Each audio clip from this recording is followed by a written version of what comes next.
Homme politique et philosophe, auteur de plusieurs publications sur la théorie politique, la philosophie de l'immigration et de la politique africaine. Le professeur André Hinda, président administrateur délégué de la diaspora constructive du Cameroun, abrégé Diakokam, nous parle des projections de la diaspora, également de l'actualité au Cameroun. Bonjour, bienvenue sur la chaîne africaine Vision 4. Vous êtes président administrateur délégué de Diakokam. Sur haute instruction du chef de l'État par rapport à l'actualité, le secrétaire général de la présidence de la République a adressé un courrier au secrétaire général de la primature par rapport au partenariat stratégique de Diakokam avec l'État du Cameroun. À ce jour, où en est le projet? Bonjour, merci de me recevoir sur votre chaîne. C'est toujours un plaisir renouvelé d'être sur votre chaîne de télévision. La question que vous posez est une question absolument centrale. Effectivement, nous avons reçu l'information relative en fait à l'assentiment du chef de l'État par rapport au projet de partenariat stratégique que la diaspora constructive du Cameroun, en abrégé Diakokam, nous avons offert à l'État du Cameroun. Donc il y a eu une réunion extrêmement importante dans les services du Premier ministre, qui a en fait été une réunion interministérielle qui a réuni l'essentiel des ministères, ou en tout cas des administrations des ministères directement impliqués dans le projet. Cette réunion a eu lieu, je pense, courant du mois de juin, et c'était une réunion vraiment d'évaluation de la qualité du projet, et cette réunion s'est tenue avec les principaux responsables des différents départements ministériels, et l'évaluation a été tout à fait positive. Donc nous avons tout à fait un bon espoir qu'effectivement l'aboutissement de ce projet puisse se concrétiser dans les semaines qui viennent, pour qu'enfin nous puissions mettre en route effectivement ce partenariat stratégique avec l'État du Cameroun, qui a aujourd'hui, je peux le dire clairement, l'onction du chef de l'État, son Excellence Paul Biya, et c'est tout à fait en fait dans la ligne qui est celle de son appel qu'il a lancé, tout le monde s'en souvient, le 10 février de cette année, dans lequel il a appelé de manière extrêmement vibrante et directe à l'implication des forces de la diaspora dans le développement du Cameroun. Nous sommes vraiment dans cette ligne et je pense que nous allons poursuivre dans cette direction et aller jusqu'au bout. Quels sont les enjeux dans ce partenariat? Alors, les enjeux, en fait, il faut bien avoir à l'esprit que ce qui est fondamental en termes vraiment de ce qui se joue derrière ce partenariat stratégique, c'est d'abord, en fait, l'organisation de la diaspora à grande échelle. C'est l'idée de proposer à l'État du Cameroun un partenariat qui permet de gouverner la diaspora de manière structurée et cohérente, avec une implication forte de la diaspora. C'est faire en sorte que l'essentiel des membres de la diaspora soit représenté au sein de différentes institutions du Cameroun. Je pense que j'ai eu l'occasion déjà de parler de ces différents enjeux. Je ne vais pas tout dévoiler ici non plus, puisque c'est encore dans les coulisses, si vous voulez, de la concertation. Ce qui est important aujourd'hui, vraiment, c'est qu'il y a une accélération en fait de la concertation avec l'État du Cameroun. Vraiment qu'il y ait une espèce d'accélération dans la façon de discuter, de faire évoluer le projet, pour qu'on puisse en fait accélérer le pas, puisque ça commence quand même à dater maintenant à l'appel du chef de l'État. Il faudrait à un moment donné, je pense, qu'on aille un peu plus vite, un peu plus loin, pour qu'on puisse commencer à voir à quoi va ressembler cette collaboration. Donc ça, c'est vraiment le premier point.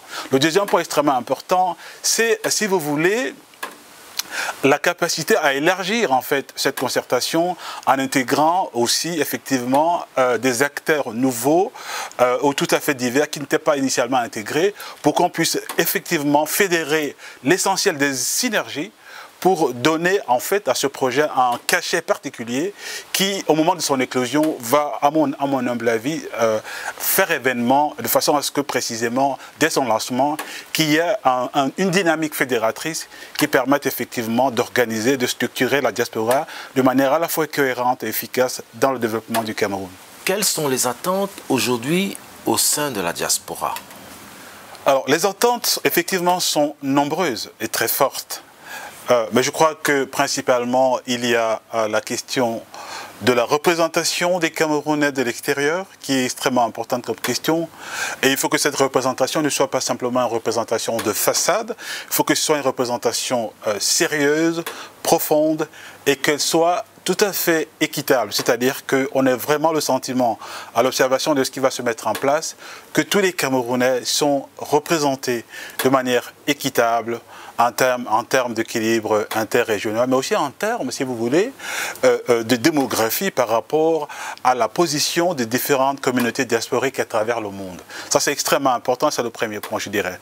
Le deuxième point, qui en fait est comme un serpent de mer, c'est la question de la binationalité, qui a toujours été une question forte, une question sur laquelle je crois qu'il y a lieu maintenant de travailler sérieusement et de faire aboutir pour que, effectivement, cette question soit réglée à la fois dans l'intérêt, évidemment, de l'État du Cameroun, ça va de soi, mais aussi et surtout dans l'intérêt des communautés diasporiques à travers le monde.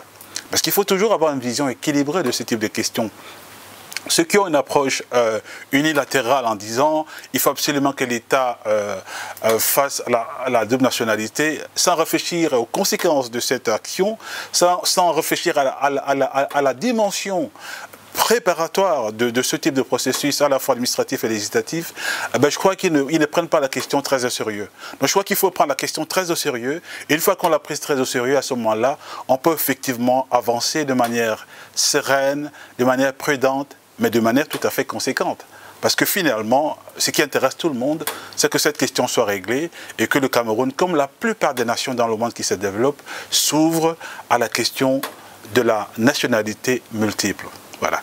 Et puis il y a d'autres questions évidemment qui s'imposent. La question effectivement de l'implication des compétences et des talents de la diaspora dans le développement du Cameroun, dans tous les secteurs, que cette expertise soit mise en évidence, mise à la disposition du Cameroun, mais de manière sûre, de manière accompagnée, et de manière à ce que effectivement ça puisse porter des fruits, des fruits qui durent. Je crois que c'est une question extrêmement importante. Et puis il y a finalement, peut-être la dernière chose, mais qui n'est pas la moindre, c'est la façon dont, si vous voulez, la diaspora est perçue au Cameroun. Cette perception, je pense, elle est largement faussée par toute une série d'éléments, de biais, de paramètres sur lesquels on ne peut pas travailler, si vous voulez, de manière méthodique. Mais à travers des actions inspirantes, qui sont mises en évidence, je pense qu'on peut corriger cette perception et la rendre en fait finalement favorable au développement du Cameroun et à l'accueil que la communauté des Camerounais du pays devront réserver à la diaspora qui vit ici en Europe et à travers le monde. L'actualité au Cameroun est aussi politique. Différents partis politiques au Cameroun se préparent en vue de préparer les prochaines échéances qui se tiendront en 2025. Quelle opinion avez-vous du paysage politique camerounais? Écoutez, je crois qu'en fait, le Cameroun est une jeune démocratie. Et quand on fait une analyse profonde et globale de la politique, du paysage politique au Cameroun, il faut vraiment avoir ça en arrière-plan. Et donc par rapport à cette perception, je dirais, fondamentale des choses, ce qui se passe actuellement avec une très forte tribalisation, si vous voulez, de la scène politique, ou du jeu politique en quelque sorte, est à mon avis ce qu'on appelle en fait les maladies de jeunesse d'une démocratie. C'est une dérive qui évidemment est une dérive qui est problématique, parce qu'on a vu différents exemples dans l'histoire, notamment dans l'histoire des pays africains contemporains, que ce type de dérive peut aboutir en fait à la désagrégation de la cohésion nationale d'un pays. Et donc ce n'est pas un jeu simple auquel on se livre. On est en train d'hypothéquer carrément, si vous voulez, l'unité d'un pays qui a été acquise et construite dans la durée avec énormément de sacrifices. Donc je crois qu'il faut extrêmement faire attention à cela. C'est une maladie de jeunesse dont il faut prendre soin, qu'il faut soigner. Et je pense que les personnes qui sont les plus à même de le faire, ce sont d'abord les leaders politiques de premier plan. Et je pense que heureusement, je peux le dire tout à fait clairement, heureusement qu'on a un chef de l'État qui arrive à se mettre au-dessus de la mêlée, Et ça, je crois que c'est un exemple par rapport à cette problématique qu'il faut prendre au sérieux. Je pense que les autres leaders politiques, sans avoir à les nommer, devraient s'inspirer justement de cette capacité à transcender, si vous voulez, ces différents types de clivages qui sont en train de se manifester. Et ça, c'est la première chose. La deuxième chose qui me semble extrêmement importante, c'est... comme acteurs, les intellectuels ont un rôle extrêmement important à jouer. Et donc c'est tout à fait dommage de voir de quelle manière aujourd'hui les intellectuels sont instrumentalisés, stigmatisés dans cette tribalisation du paysage politique. Je crois qu'il faudrait un maximum de prise de conscience, de recul, de capacité à objectiver le débat sans forcément prendre parti. Et effectivement d'effectuer des analyses, des propositions qui vont dans le sens justement de maintien de la cohésion et non pas de l'entretien de la division. Et je pense qu'en troisième niveau, quand je dis troisième niveau, ce n'est pas forcément en termes de valeur hiérarchique, hein, mais c'est simplement en termes de division, je dirais, scientifique. Troisième niveau, je crois que c'est l'action que la société civile peut effectivement jouer dans cette tribalisation du jeu politique, du paysage politique. Et je pense que cette société civile a un rôle important à jouer.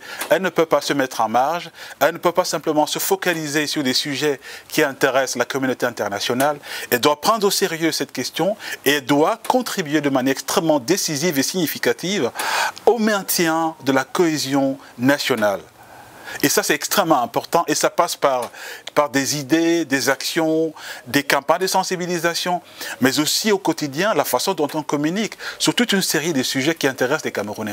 Je pense que c'est de cette manière qu'on entretient la cohésion. Et la cohésion nationale, c'est vraiment, si vous voulez, le cœur de ce qui maintient, si vous voulez, la vie nationale d'un pays. Et on ne peut pas jouer avec cela.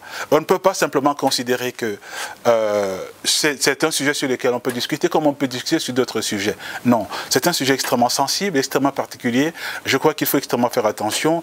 Et là, la responsabilité des principaux acteurs est effectivement, à mon humble avis, la chose qu'il faut mettre en évidence pour que les uns et les autres prennent conscience et jouent le rôle qu'on attend d'eux dans une démocratie qui est jeune, donc qui est fragile, donc qui fait ces maladies de jeunesse et qui a besoin justement qu'on en prenne soin.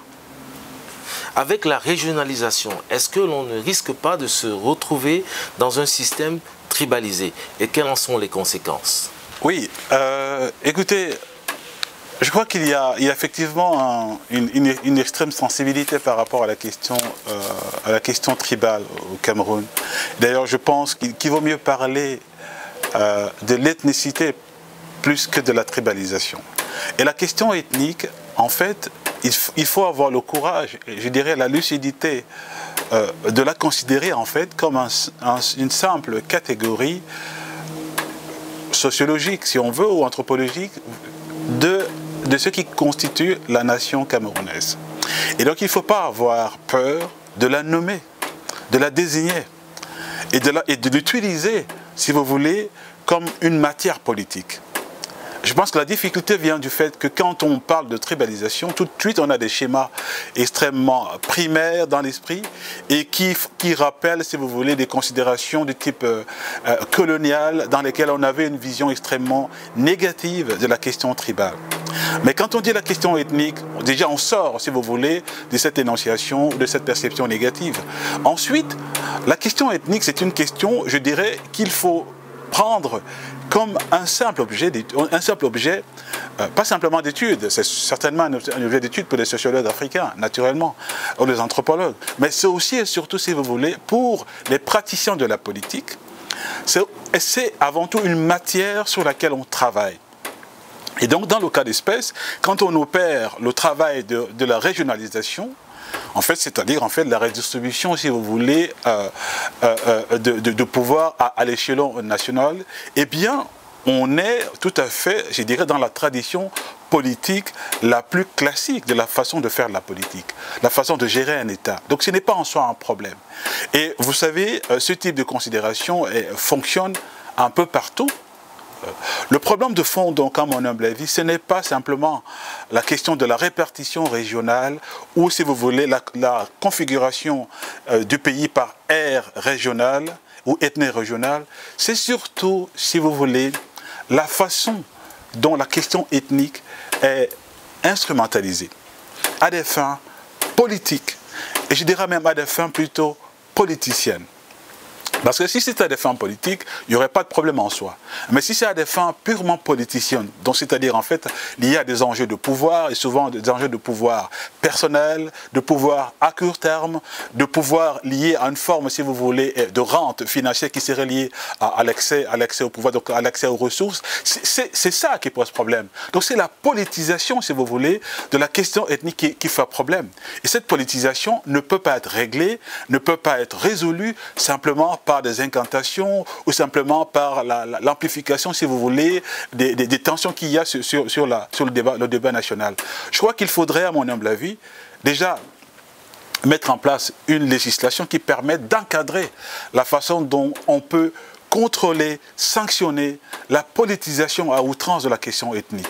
Ça, c'est un premier point. Le deuxième point qui est extrêmement important à mon humble avis, c'est toujours la façon dont les principaux acteurs politiques peuvent investir, si vous voulez, le jeu politique par ce biais-là, et surtout, dans cet investissement, prendre leurs responsabilités, comme j'ai dit tout à l'heure. Et puis, dernier élément extrêmement important, la question ethnique, c'est la question, en fait, de la morale de la vie publique dans un pays comme le Cameroun.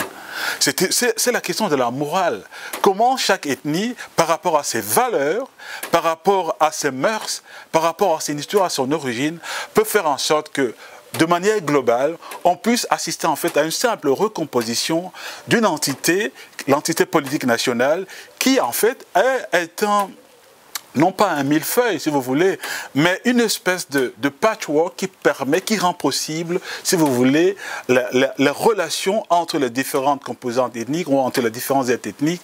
Et c'est cette relation, c'est l'interaction entre ces différentes composantes qui va, à mon humble avis, bien encadrer, construire ce qu'on appelle en fait la nation.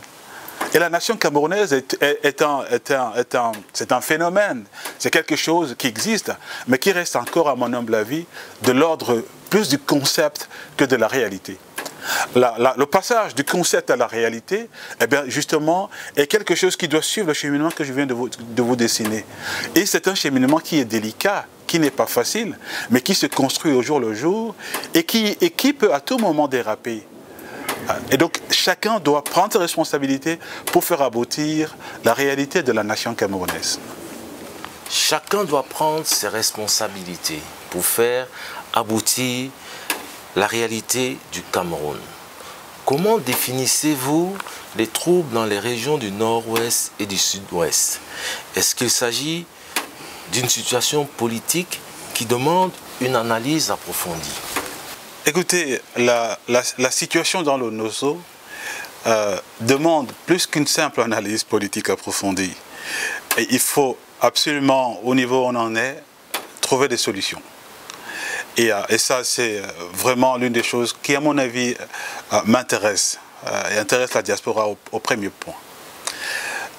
Il faut savoir que, de manière générale, il y a un grand stratège allemand classique, Karl von Clausewitz, qui est l'un des penseurs de la guerre à travers le monde. C'est l'une des références en matière de pensée de la guerre à travers le monde. Et il disait, Clausewitz, la guerre est la continuation de la politique par d'autres moyens. C'est une formule archi connue qui a été longtemps théorisée par un grand penseur politique comme Raymond Aron.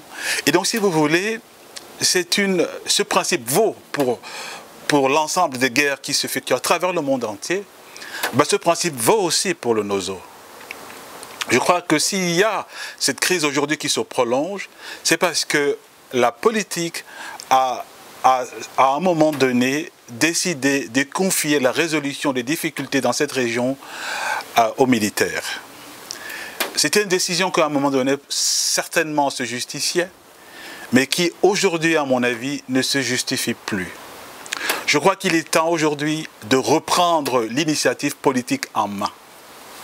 L'initiative politique, en fait, c'est la capacité à trouver des solutions sans utiliser les armes, ou en utilisant les armes, mais de manière latérale, de manière secondaire, pas comme étant en fait les vrais instruments du vivre ensemble. Et dans le cas d'espèce, qu'est-ce que ça signifie reprendre l'initiative politique? Ça signifie pour l'État du Cameroun précisément, qui est à mon avis le principal acteur de cette crise, même s'il n'est pas le seul, et qu'il en fasse un camp organisé et bien structuré, et en tout cas relativement structuré, mais en tout cas qui est nocif et produit des dégâts que tout le monde, évidemment que tout le monde regrette. Et ce qu'il y a à faire comme initiative politique aujourd'hui, à mon avis, c'est quatre choses. Ces quatre choses doivent d'abord reposer sur une stratégie. La stratégie aujourd'hui doit être une stratégie de paix. Il faut renoncer à la stratégie de la pacification, qui en fait rappelle de manière malheureuse la pacification à l'époque coloniale. Tout le monde sait ce que c'est, je n'ai pas besoin de détailler. Aujourd'hui, il faut renoncer à cette stratégie de la pacification, qui repose essentiellement sur la force militaire, pour revenir à une stratégie politique, à une stratégie de paix. Ce qui n'est pas rigoureusement la même chose. Dans la stratégie de paix, je vois 4 séquences. Et je pense qu'il faut sérieusement les identifier et les mettre en œuvre. Première séquence d'abord, il faut organiser la désescalade de part et d'autre. Et je pense que le ton peut être donné par l'État du Cameroun. Ensuite, une fois que la désescalade produit ses effets, et on doit travailler à ce que ces effets soient produits effectivement, on peut passer à une deuxième séquence qui est extrêmement importante, c'est la détente. C'est-à-dire une situation de ni paix ni guerre de part et d'autre. Et je pense que le camp de ceux qui sont en face de l'État du Cameroun est demandeur. Je pense que l'État du Cameroun peut effectivement mettre en place. Après la détente, qui est extrêmement importante en termes d'échéance, on peut passer à un troisième moment maintenant qui, préparé par les deux premières séquences, va être le moment en fait de l'amorce de quelque chose qui ressemble à un dialogue. On va amorcer le dialogue puisqu'on s'est, dans les deux premières séquences, fait confiance mutuellement après une longue difficulté de communication. On commence à apprendre, à se connaître, à parler, à dialoguer sur les vrais sujets, sur les sujets qui fâchent, à les mettre sur la table, à les examiner, à les résoudre. Et enfin, une fois qu'on a amorcé le dialogue, qu'on l'a instauré, qu'on l'a installé, qu'on l'a implémenté dans les mentalités, et bien à ce moment-là, je crois, quatrième et dernière séquence, on peut effectivement amorcer la voie de la réconciliation entre les parties. Et cette réconciliation doit passer effectivement par la capacité à mettre sur la table la question de la forme de l'État. Et donc à répondre aux aspirations les plus profondes de toutes les parties qui sont impliquées dans le conflit. Et donc pour moi, sans rentrer dans plus de détails, voilà l'initiative politique qu'il faut prendre, qu'il faut mettre en œuvre. Et c'est ça pour moi la stratégie de la paix qui doit faire place à la stratégie malheureuse aujourd'hui avec des dommages qui sont tout à fait néfastes, qui est celle de la stratégie de la pacification. Voilà. Dans l'actualité récente, nous avons connu des actes de désobéissance civile. Un citoyen qui a mis la vie d'un agent de police en danger, par un refus d'obtempérer.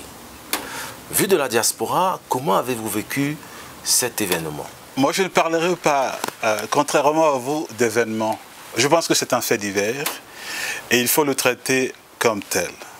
Même si il a eu beaucoup de succès, il a fait le buzz, comme on dit, sur les réseaux sociaux, ça reste un fait divers. Mais ce fait divers, vous avez tout à fait raison de le dire, mérite quand même une certaine analyse, qu'elle soit politique ou qu'elle soit d'un tout autre genre. Pour ce qui me concerne, je crois qu'effectivement, il faut mettre, si vous voulez, les principes toujours, hein, les principes de base de fonctionnement d'un État et d'une société comme celle du Cameroun. Force doit rester à la loi. Et les forces de police sont effectivement les catégories socio-professionnelles qui incarnent et qui sont les garants de la loi et de leur exécution et de leur respect. Et c'est très important que chacun ait clairement ça à l'idée. les forces publiques, c'est ça. Bon, ça, c'est une chose. Maintenant, le comportement de la personne qui a mis en danger l'agent de police n'est pas non plus un comportement qui vient de nulle part. Il n'est pas issu de ce qu'on appelle, si vous voulez, d'une génération spontanée ou bien ex nihilo. Il vient de quelque part. Il vient de quoi? Il vient certainement, si vous voulez, d'un certain malaise social à l'égard du comportement de certains agents des forces publiques qui, malheureusement, par leur comportement, se montrent relativement, si vous voulez, friands à l'égard des opportunités de corruption, de malversation, de tracasserie, etc. Et comme c'est un malaise qui est social et qui s'est relativement généralisé, ah ben ça provoque chez des individus comme celui-là, malheureusement, si vous voulez, des comportements de type transgressif et qui sont de nature à mettre en danger la vie d'un agent de la force publique. Donc le malaise est là, certes, il est ce qu'il est, mais il provient de quelque part, si vous voulez. Et donc je crois que ce qu'il y a lieu de faire, si vous voulez, ici, c'est simplement, de manière extrêmement rigoureuse, forte, procéder au sein de la police à, non pas forcément une réforme, si vous voulez, parce que je ne pense pas que cet événement puisse suffire par rapport à ça, mais quand même à des décisions d'ordre, je dirais, administrative, si vous voulez, suffisamment fortes au niveau administratif, au niveau déontologique, et même parfois avec la possibilité qu'il y ait des sanctions de type judiciaire dans le comportement de certains agents de police qui se sont montrés, en fait, finalement, relativement lâches ou relativement, si vous voulez, friands de ce qu'on vient de dénoncer, à savoir justement le phénomène de corruption, de tracasserie et de malversation. Donc, le comportement de la police doit être rigoureusement sanctionné et il faudrait que l'ordre vienne directement du délégué général à la sécurité nationale pour que ce type d'ajustement, ce type de malaise ne puisse pas être justifié. Parce qu'une fois que ce malaise est dissipé, et il faut travailler sérieusement à cela, je pense que le comportement des citoyens, à mon avis, sera aussi conséquent. Je ne suis pas en train de justifier la mise en danger, évidemment, de l'agent de la force publique, mais j'essaie d'expliquer sociologiquement et politiquement ce qui est à l'origine, si vous voulez, de ce type je dirais, de faits divers malheureux. Donc, à la fois, la rigueur dans la façon de gérer le comportement des policiers, mais en même temps aussi, si vous voulez, la capacité à communiquer autour pour que les citoyens soient sensibilisés sur la bonne direction que la police prend désormais dans ses agissements. Un événement planétaire se prépare au Cameroun au mois de janvier, la Coupe d'Afrique des Nations.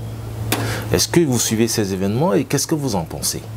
Alors oui, la CAN, évidemment, c'est un événement extrêmement important qui va mettre en valeur, si vous voulez, l'image de marque du Cameroun à l'échelon mondial.